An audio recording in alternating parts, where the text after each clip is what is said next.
And so for those of you who have remained to the end, it's not the size of the room, it's the quality of the people in the room. And we're about to light a fire in here. Because the key is, what are you going to do with the experience that you've had here?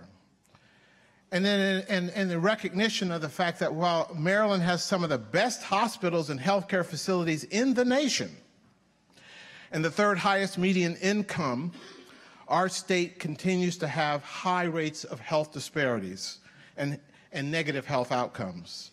African American Marylanders, who are almost twice as likely to lack health insurance as white Marylanders, have infant mortality rates that are almost 3 times as high, HIV infection rates 12 times higher than whites in the state.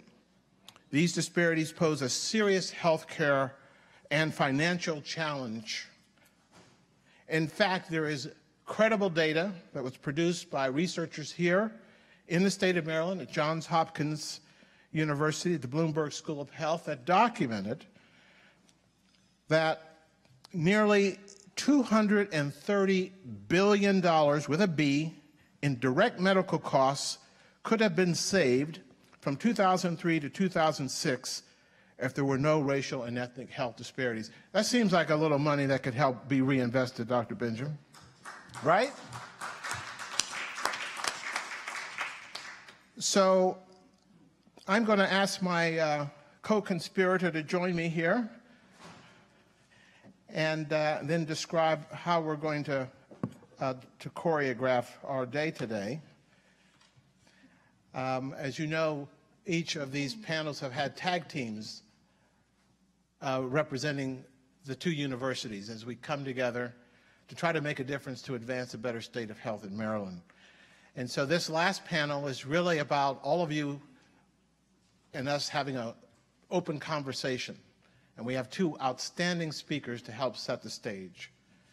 So Dr. Kaufman and I will briefly introduce ourselves, and then we will each introduce the speakers in advance, and they will come to the microphone and speak in the order in which they're introduced. And I will be the timekeeper. I'll give a warning, and then I'll stand up, and then I'll stand next to you. The whole aim is to have enough time for this room to be lit up in conversation. And so I'm Stephen Thomas. I'm a professor here in the Department of Health Services Administration, and I'm the director of the Maryland Center for Health Equity. And I serve as a commissioner on the Maryland Commission on Health Care. And the speaker that I'm going to introduce is Dr. Madeleine Shea. Dr. Madeleine Shea is the Deputy Director of the Office of Minority Health at the Centers for Medicare and Medicaid Services. She brings expertise and passion for performance measurement, improving social determinants of health, and advocacy for disadvantaged groups being served by CMS. Prior to her current position, Dr. Shea was Director of Disparities in the National Coordinating Center for Disparities and Medicare Quality Improvement Organizations, where she led the Medicare Disparities Analytics Group. Dr. Shea also served as the architect of Maryland's framework for health reform, which included the development of performance measures and multiple data sources to chart the state's and local jurisdictions' progress in meeting population health needs.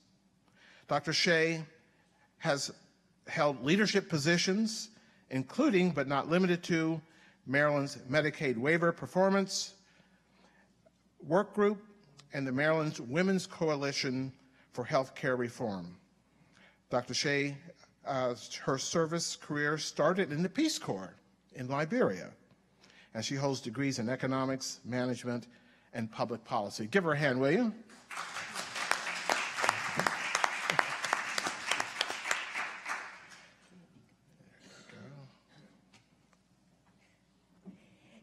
Thank you very much, Dr. Thomas. My name is Karen Kauffman. I am Department Chair of Family and Community Health Nursing at University of Maryland. And I just want you to know that the School of Nursing is responding to the statistics of the neonatal mortality rates by reactivating our neonatal nurse practitioner specialty starting in the fall. So we're very pleased to be doing that. I'm very honored to be introducing Dr. George Bone. Dr. Bone is a practicing physician for more than 35 years in internal medicine. He's a graduate of St. Louis University Medical School and trained as a clinical researcher at the National Institutes of Health.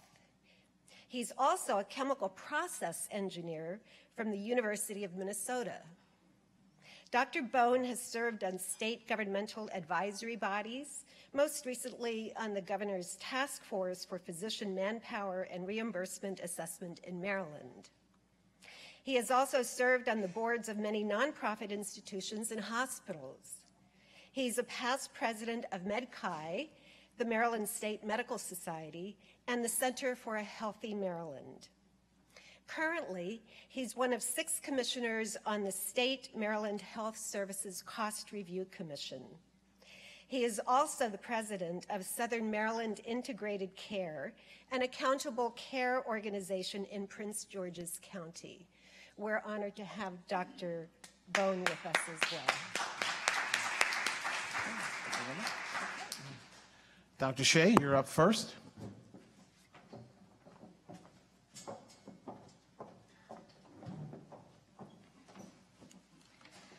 So I'm not going to talk for too long because we really wanted this to be a conversation. But I was going to talk about 3 things. Briefly, some level setting around what's population health, but we had such a good intro on that from Dr. Benjamin that will be easy. And then why we care about population health. And then finally, why all of this is upsetting apple carts in Maryland. So, to build on what we heard earlier, and kind of paraphrasing from Academy Health, population health is this term being used by researchers, practitioners, policymakers, lots of them at CMS, and it varies, the meaning varies by setting. But if we don't even worry about what it really means, what we in public health really care about is it presents an opportunity for us, for healthcare delivery systems, public health agencies, community-based organizations, and many other entities to improve health outcomes in the communities that we serve. So I think that's like the bottom line. So whether it's your Blue Cross and you care about your Blue Cross beneficiaries and that's your population, or you're Calvert County and you care about everyone in Calvert County, the bottom line is a lot more people are caring about the health of whole populations. And we in public health have always cared about that. So it's great. We have more joining forces with us. So why is there all this buzz about population health? Well, as we saw with the statistics, and I'm so glad you set me up with all your great slides. Thank you very much. You saw that we have the most expensive health system in the world, and we have pretty mediocre health outcomes. And again, yes, if you're going in for some really high-tech surgery, you're going to get really great care. But particularly for communities of color, people in different geographies, or with different risk factors, there are really different outcomes. We have a health system that not only has some pretty bad outcomes, but we have some real big inequities in our outcomes. So I would say that we think when we looked at the Affordable Care Act and when that came into play, I mean, that was one of the drivers. We're expensive and we don't do very well. If we go out and buy a car and you want to spend a lot of money, you want to know it's going to do well. So that's the context where the Affordable Care Act was passed, because for a lot of us, this was unacceptable. So now that I've worn different hats over my career, as you heard, but being now at the Centers for Medicare and Medicaid Services, I can tell you that there's a lot that is changing in healthcare. It is very unsettling and uncomfortable for a lot of people in national policy, in state policy, all over the place. First off, one of the big goals of the ACA, as we heard, was access. And what does that mean? Well, from the beginning, it was about getting health insurance. We don't actually use that word at CMS, but I don't have slides, so we don't have clearance issues. So it's coverage, so getting coverage. And we've been very, very successful in that, not only through the marketplace, but also through big expansions in Medicaid. And we know that those expansions are making a big difference for very vulnerable people, such as the homeless, who now have access to specialty care that they've never had access to. And we're very quickly seeing some great health outcomes there. And more than half the population in the country is covered by expansion, or is in a state where they have expansions in Medicaid, so that increased access for very vulnerable people. And then the whole country, we have expansions related to the federal or state marketplaces. So that's one big piece of what has changed and is changing. We've worked out a lot of bugs this year in that system. So second off, we've had a health system that's paid for services, paid for volume. I'm sure you've heard that all over the place, but it's really real. There'd be no incentive for anyone to make anyone better because you get paid less. That is changing very rapidly. So, for example, Medicare will not pay for a service that is preventable that happens within 30 days of a hospitalization, 30-day readmission. Won't get paid for anymore. So all of a sudden, if you're a CFO in a hospital, it's like, no, the formula here that used to work maybe won't work anymore because we have to be preventing what those causes would be for a readmission. And that's just one example. Other things relate to preventable utilization. Avoidable utilization is another thing that we're focused on. So there's a lot that's changing to start to shift systems that are very well entrenched from paying for lots of services to paying for good outcomes, paying for health. The third thing that's changing, so that relates to what we pay for, and that happens through, right now, penalties and incentives. Penalty and incentive programs all across the board at CMS now, in Medicaid and Medicare. The third thing that's changing is the how, the where, and the by whom healthcare is being provided. So healthcare utilization. Some of this is not coming from the feds, it's coming from all the other things going on in the market, because you see these pop-up clinics all over the place. That's one thing. You can get your healthcare at Walmart now, or CVS, or in all different places, which isn't a bad thing. So where healthcare is happening is changing very dramatically and quickly. Who's doing it? We are seeing much more allowance through demonstration projects and waiver projects for community health workers, persons who might not be physicians, and more allowances to extend the ability for people to receive care who wouldn't have had access to it otherwise through all kinds of non-traditional providers. So how and where and when care is happening is changing. Telehealth, big element of that also, which is fantastic. Finally, I'll say, coming from a strong public health background, I think that while the attention to social determinants of health is relatively new at CMS, it's there. It is definitely there. I think that there is not a real clarity about how you pay for that and what you pay, because, if with being the biggest insurer in the world, there have to be rules, rules and a way to make sure that there will be value for different services, and I think people are really wanting to figure that out now, but there is an openness to that, which 5 years ago I know there was not. So that's big. These are all some big changes going on federally. And also, like when I say social determinants, that would include things like attention to health literacy. What does that mean? How are we not reaching that? How can we allow Medicaid, allow for reimbursement of interventions that improve health literacy, or transportation. There's different waivers that are including these things. Social support, housing, because we talked about social support earlier. It's critical, particularly for the most vulnerable. So in short, federal policy is moving away from paying for just a bunch of services to paying for better health. And I know that makes us all very happy here. And there's a lot going on in the nation.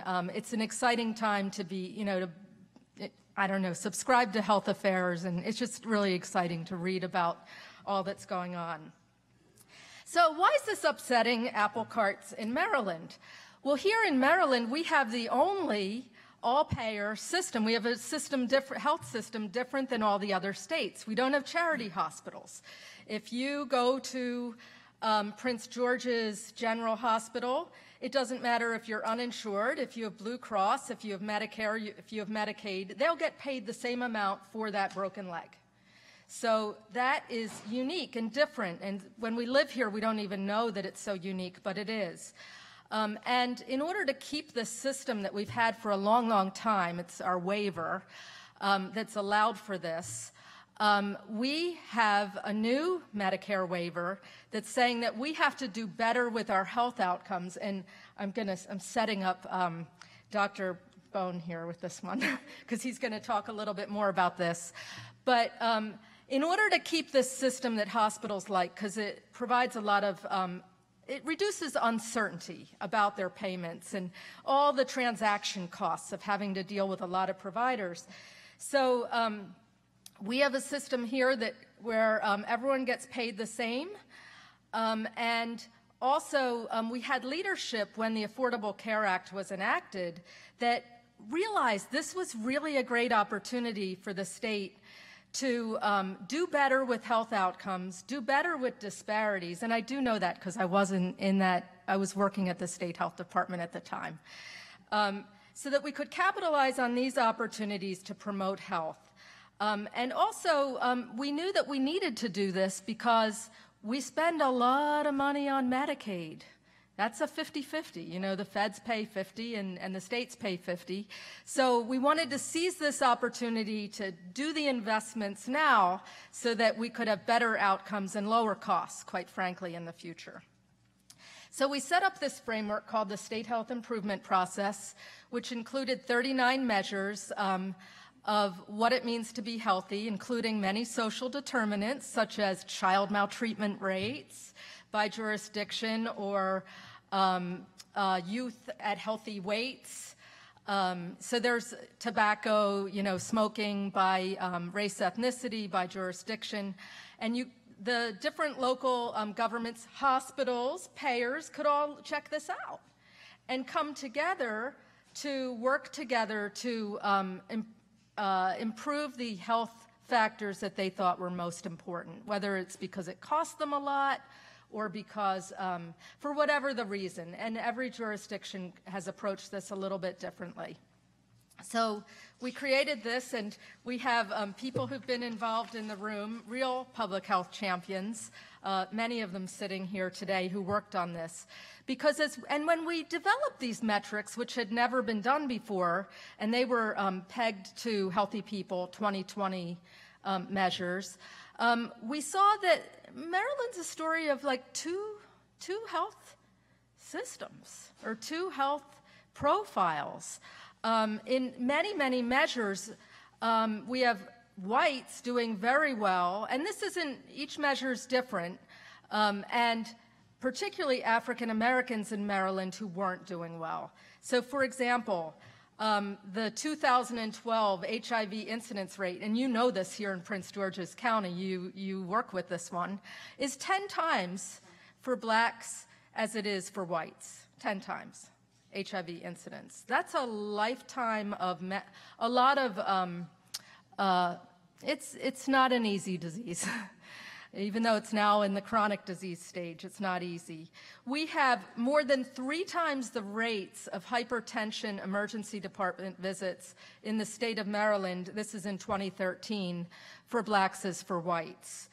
Nearly 3 times for diabetes, and 4 times higher rates for asthma These are just going to the hospital, emergency department rates, very current data.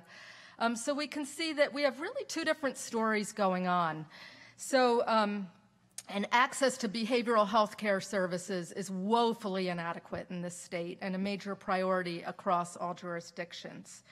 So this state health improvement process aimed to help locals to come together, to look at what mattered to them, and to act on moving those determinants of those outcomes. And it's still in process. Is it still in process? Can I get any, is Calvert County still working on their? Charles, sorry. You're right, you are Charles. How are things in Charles?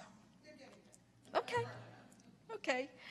So anyway, a lot of this action is still working. You have ebbs and flows, but I do know that having looked at the community benefits programs of the 46 hospitals, nonprofit hospitals in Maryland, there's been tremendous progress in partnering with public health to align their action and their community benefits programs. You can always check that out. Actually, on the Health Services Resources Commission website, you can check out the reports and the community health needs assessment from any hospital here you're interested in. So that's an easy search if you're interested.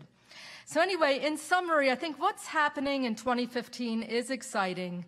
There is a new focus on population health from health payers and providers, and this provides us with a new opportunity to partner to bring more tools to the work that we do.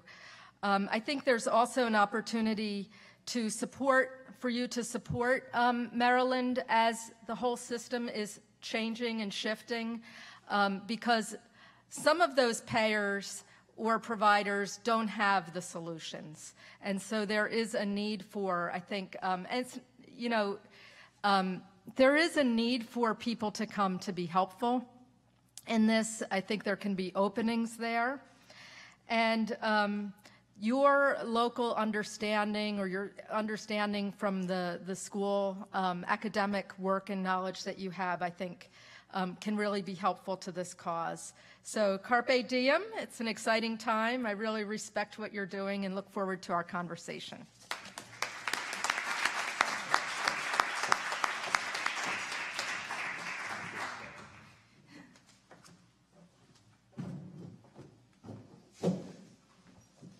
Good afternoon, and thanks, Dr. Shea, for the setup.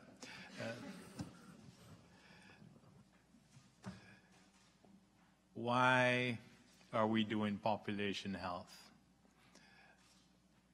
We, at the state of Maryland, didn't arrive at this from an altruistic standpoint. We didn't wake up one day and say, making our people healthy would be a good thing. We arrived here because the federal government told us, if you do not decrease the cost of care in Maryland,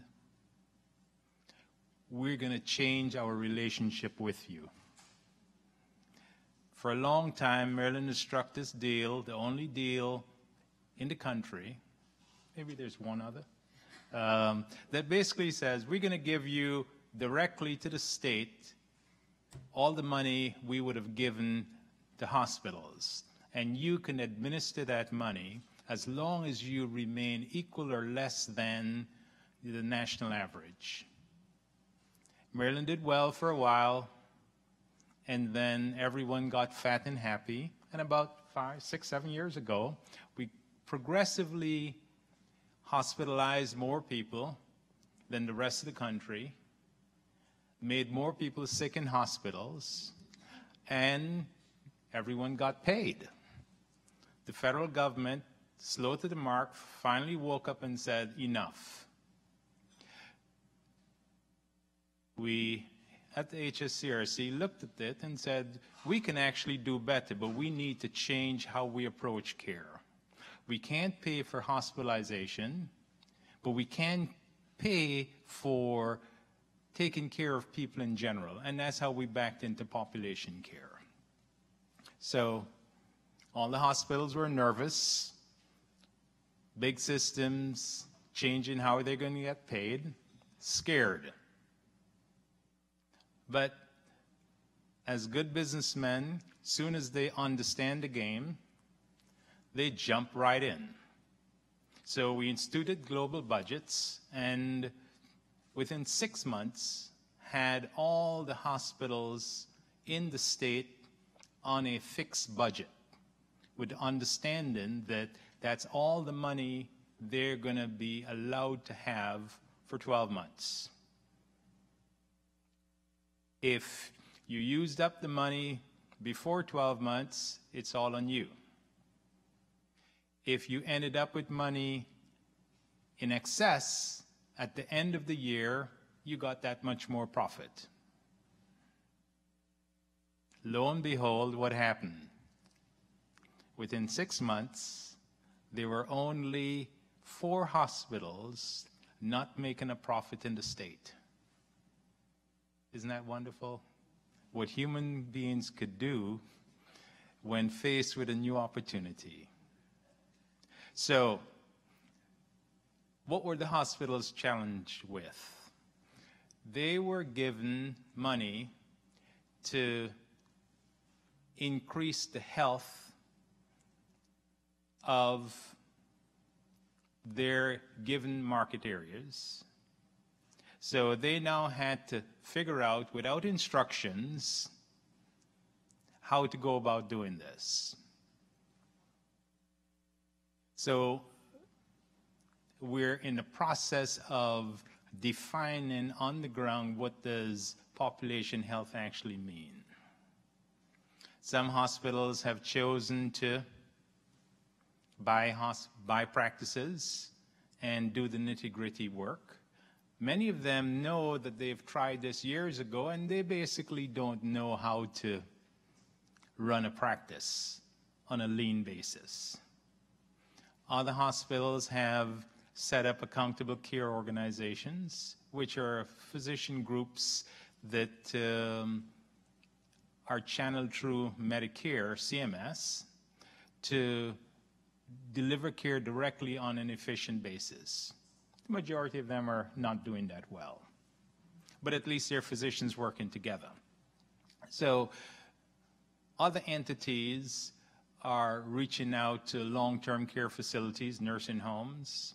Other entities are reaching out to the faith community to really build a team to deliver care. But what the population health really tells us is care delivery is a team sport. And unless you can field a competent team with specialty sections who know how to do certain things well, you're going to fail. So the coordination of care has actually become fairly important, trying to break down those silos that Dr. Benjamin and we all know about has mentioned, those silos that involve hospitalization, the silos that involves emergency room care, the silo that involves care in the doctor's office, the silo that involves the health department, the silo that involves the data, so that there's no comprehensive linking of those silos, and there's just point-to-point connection, which basically doesn't scale. So that what we're actually working out with population health in Maryland is how do we have systems that scale, how do we break down the silos yet still retaining specialty competence, focused knowledge that needs to be focused, and scaling with a care team so that at the end of the day, the patient population will be healthier. Someone had asked the question, where's all of this money going to come from? The nice thing about medicine is the money is already budgeted. We know that nationally, it's $2.4 trillion. We also know that medicine is a pre-industrial entity. What does that mean for coming public health students? You can actually look to Farman in 1919, or the turn of the century, when most of the workers who fed the country were farmers. Today, we only require maybe 3% of the workers to feed 330 million people. Bad food, but still, bellies are filled. So that when we look at the concentration of hands-on healthcare workers, we're actually looking at a pre-industrial system doing piecemeal work. When we now look at the efficiencies that will come, we know we can free up at least, when you look at some numbers, some people say up to $1 trillion in waste and inefficiency.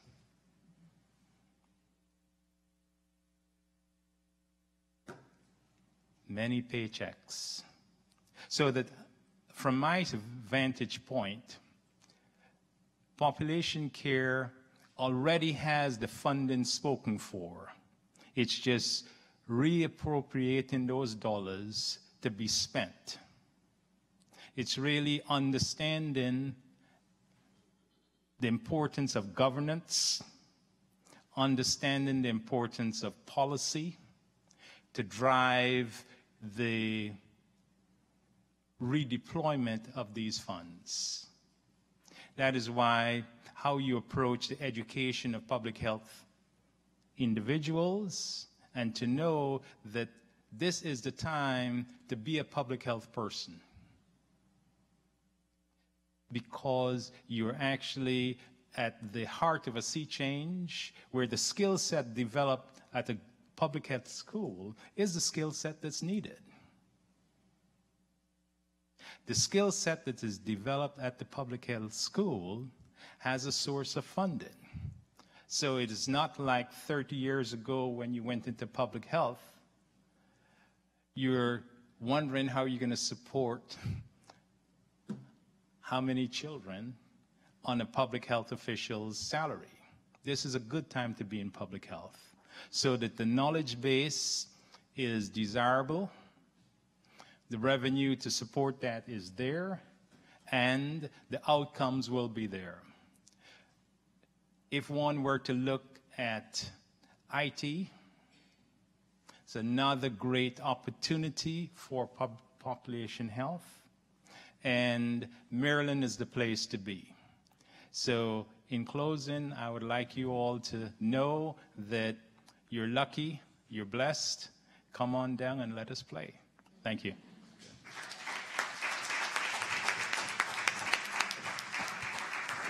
Thank you very much. Now, if we could have each of you sit in front of one of the microphones. We're going to open this up. That's fine. If you can share. Karen, if you'll join me up here.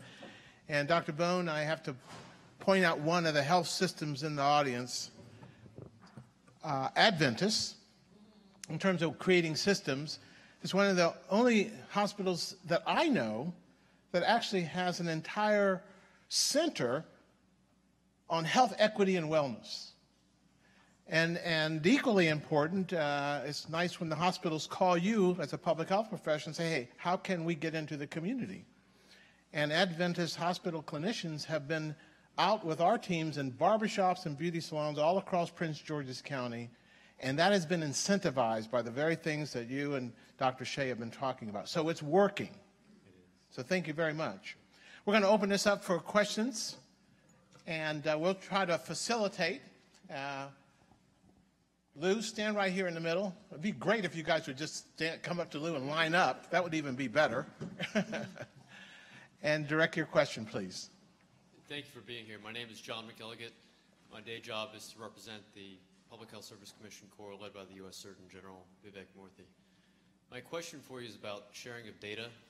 I know this is something that drives the market to save money so that hospitals can make a profit and so that the state of Maryland and nationally we have more money to funnel back into the system to provide better care. Over the last year, I've seen at the national level, I think CMS did this, data dump of what hospitals were spending per capita on different services. What's going on within Maryland and what's going on at CMS, and what's the future of sharing data to improve outcomes?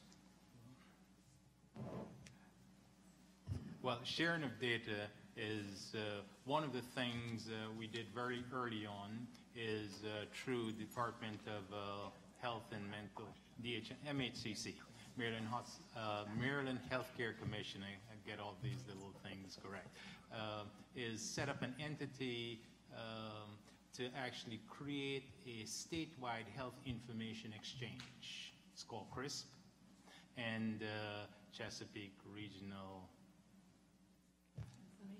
Informational Systems.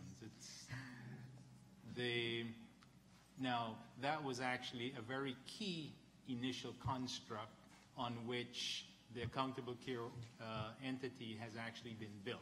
So what Chris now has been able to do, first in the nation, to set up a unique identifier so that every patient within 99.99% accuracy is known to the system. So that with that, hospitals know who is admitted to their place. Most hospitals have maybe an 85 to 90% accuracy in terms of identifying patients. So what Chris has done was really outstanding to help us both with admissions, readmissions, and inter-hospital transfers. They have now grown up with this database and is coordinating CMS data. I think they still have to get pharmacy data, but CMS hospital data to marry it with the other insurers in the state to really give us a better picture as to what is needed. But when you actually look at data in medicine, I don't know how dirty of a secret it is, but the issue really is Coca-Cola knows more about my patients than I do. So when we talk about data sharing, it's not just data sharing in medicine, it's data sharing with external non-medical data sources and marrying that together to actually give us a better picture as to what's going on in zip code 20774 at address X.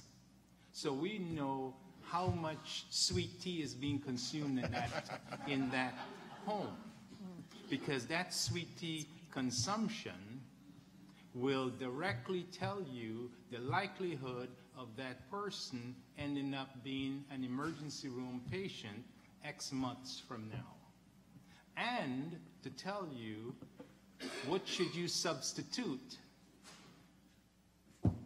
in lieu of sweet tea, and to tell you how you should approach that patient. So that's the kind of data sharing that has to go on if we're going to actually deliver true population care. Now, Dr. Bone, is the horizon for the reality of using that data in ways that improve population health in our lifetime? Well, again, that's why you have to keep your eyes on the money. I did not throw out that 30% efficiency delta that's capable, that $1 trillion that's capable, loosely. That money is going to go somewhere. And the fact that the private health insurers are out there, private health care deliverers are out there, and they know that those funds are up for grabs for the persons who could actually change from the way they used to do business to the new way of doing business, which is delivering a product of health as opposed to delivering anything. Because heretofore, all you had to do was do something and not kill somebody, and you got paid. Correct me if I'm wrong. So that's the issue. So Maddie, you can address it. Lou, if there's another hand, get to the next person. Data issues are exploding. I mean, just thinking internally at CMS, everything from personal health records, so whether people own their own data, that's an area that's exploding. But also when I look at like waiver projects and the Medicaid Innovation Accelerator Program, all kinds of things going on. You might not be eligible for funding unless you can show you can connect data, because remember we're talking about how critical coordination of care is, and that requires, in order to increase these efficiencies and improve care, sharing of data. So whether it's happening in an accountable care organization or across a whole state related to, let's say, substance use disorders focused innovation, they require, and then they require a certain capacity, and there's tremendous resources going into helping, because data solutions are all you can't have a national solution. It's going to be at a very small geography. So every solution is different, but there's a lot of resources going into helping to create those. And then on the population health side, you know, we have such an emphasis on transparency of data, you know, people being able to access it. So I think this area is just exploding. It can feel overwhelming too, but I think we have a very bright future on the data front. Yes, ma'am. Stan, introduce yourself. Yes, thank you. My name is Sue Lynn. I'm a doctoral student in the Department of Epidemiology and Biostats at the College Park campus. Thank you to Dr. Shea and Bone for your remarks this afternoon. My question is specifically for Dr. Shea in regards to your mentioning of the social determinants of health being opened as a dialogue at CMS. I think social determinants of health is core to our curriculum in the Epi and Biostat department. I would like to ask you to sort of elaborate more about the framework in which social determinants of health would be viewed at CMS and sort of the direction that you will take moving forward. This is a time of big innovation and experimentation. This is my language. It's not, I'm not giving you the official language, but there's little experiments going on all over the place. So, for example, with homeless persons or persons that have a lot of care coordination need, there are waivers that allow for supportive housing now. So that's one area. We know housing is a social determinant, especially bad housing can be a very bad determinant of health. Another area where we're seeing that allowance for paying community health workers. So these are paraprofessionals, they're not licensed. But that is all with the understanding that it's very important how people hear and understand are supported to act on health information. And that's a social determinant, your ability to understand and act on information, especially complex information. I think we all need our own community health workers. So, so that's another area that I'm seeing real, you know, where there's money following the determinant. I'm not sure there's a lot on the work, you know, in terms of, well, and hiring community health workers gets at workforce, because that creates career ladders for people. So indirectly, that's feeding into that social determinant. CMS is always going, you know, we have to report back to Congress, and there's a lot of money, and there's an interest in not having so much spending there. So there's, for small pilots and demos and waivers, there's, you know, room right now to see how we can show evidence that addressing social determinants improves outcomes. And that means, for us, that means reduced cost at the same quality, or same cost, better quality. That's kind of how we define that. So, but those are the big ones that I see. I don't see anything related to improving education or citing schools or things like that. But those big ones around education and housing. If I might just comment on that. One of the things when you speak about social determinants of health is actually enlarging the envelope of thought. Right now, the healthcare industry is actually, by and large, driven by the food industry. So we are harvesting disease generated and fertilized outside of our domain. So when we now look for both funding and ways of changing, we have to look outside of our known domain and start entertaining, working closer with the major food manufacturers. And one of the issues being to really have this akin to where tobacco was 40 years ago. And many programs now are directly funded from that settlement, but maybe we don't have to wait for a settlement. Do we have a next question? Right here. Hi, I'm Diana Abney. I'm the health officer in Charles County and a practicing pediatrician. So first off, I have to say, pediatrics is the definition of public health. Sure.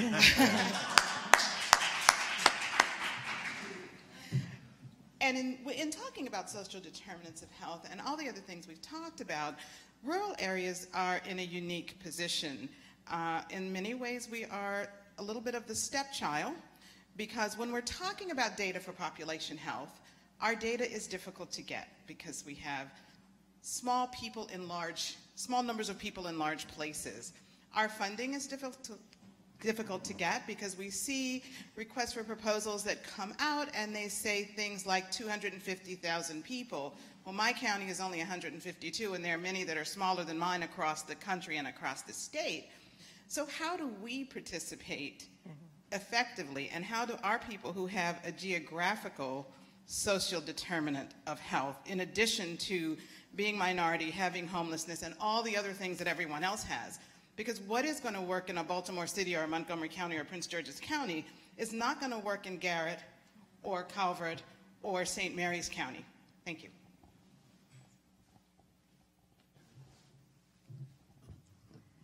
I can say that's a problem that CMS has an eye on too, because when we say disparities, my office, our focus populations are racial and ethnic minorities. That picks up language barriers, sexual and gender minorities, and persons with disabilities.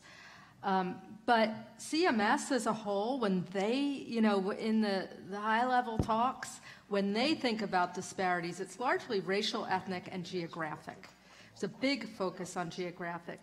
The two big geographies being urban and rural, so sorry, Montgomery and Howard. And so there is, I think, a real, and even when we look at the safety net and how you improve care equitably across the country, the rural health providers are right up there with FQHCs as one of the critical safety. All I'm saying is what I'm still only 6 months at CMS, but that's what, because I know there is an economy of scale. So even with, I remember way back before you were in Charles County, when I was working in AIDS, actually you were secretary at the time, we ended up co-funding St. Mary's, Charles, and Calvert County together with HIV infection because you couldn't get the economy of, it wasn't worth the squeeze, for the, to be able to do all that reporting and all of that, understanding how the evidence-based programs worked if you split them when you have tiny, tiny populations. So cooperation is something that works, in international health, and it's just, it is a tough thing because you have to show your outcomes. So it's going to always drive people to where there's big numbers of problems. But if there's a way to create cooperation or, kind of be able to show those outcomes and the bang for the buck, that would be a good approach. If you let me show my percent change, I'm good. If I have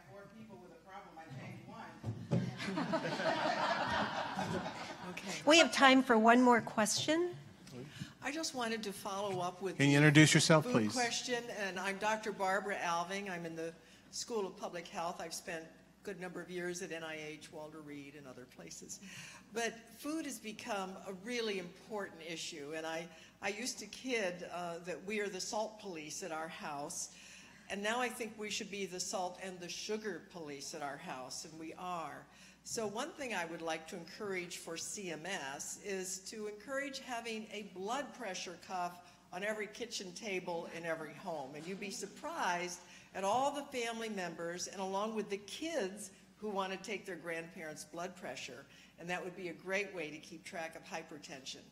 But I think we need to push much harder on at least getting the daily, I won't say requirements, but the maximum levels of sugar into the diet. Now, I know that's starting to happen with the expert food recommendations, but our food is, first of all, you've got maybe an IOM commission that says we experts recommend this.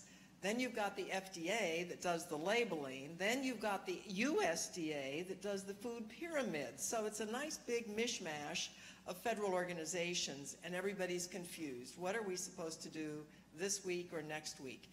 If we could do something around sodium consumption, around real good knowledge of sugar consumption, especially since, you know, non-alcoholic fatty liver disease is now, for example, in Hispanics, the major reason for hepatic transplants, that those who need liver transplants, that we need to get it together in some way.